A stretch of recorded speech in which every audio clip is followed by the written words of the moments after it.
Summer 1993. Not long before my birthday, I managed to ride the little Honda C50 head on into the front of an FX4 taxi, the big London style cab, not the smallest of vehicles to tackle. Nick and I had been down the village looking at a farmer's son's collection of old scrap mopeds in their barn, this with a view to buying them to break up for spares. The little lane by the farm was rather undulating, it falling and rising in two dips close together. I looked left, nothing come in. Looked right, nothing come in. Pulled out, and the taxi hit me.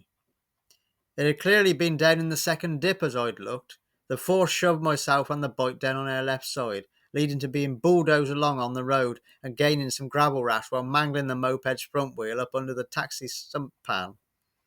Luckily, the driver was only going slowly, reacting pretty fast to the situation, a headlight and radiator grille on the cab being broken by the Honda's handlebars.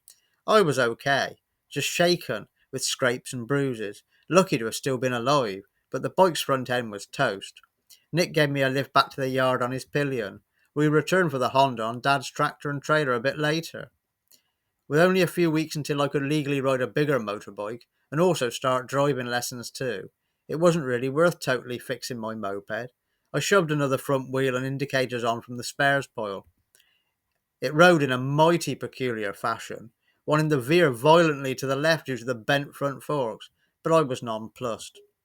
When I could finally now use the Honda CG125 I had fettled up ready for daily use, the poor C50 was unceremoniously dumped in the shed, eventually being sold for a boy to race around his parents' market garden. I did keep the battered purple leg shield with zombified painted up each side though, still owning them to this day as a bit of a trophy. My replacement daily transport, Honda CG125, was one of the last made in Japan, before production moved to Brazil. It was ultra reliable and happy to thrum along all day between 55 and 60 mile an hour, my only customising feature being a tombstone rear light cluster. But I did have to fit another rear wheel after a bit of an incident occurred.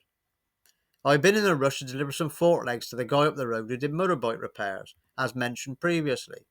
In my haste, I failed to tie them down tight enough on the rear of the bike, and one slid down, the end poking into the rear wheel, killing most of the spokes and locking it up. The resultant skid both on the tarmac and in my trousers was quite impressive, really. Hello, thank you for watching my video. If you enjoyed this and would like to see more, please share and subscribe to my channel as it really means a lot. Take care.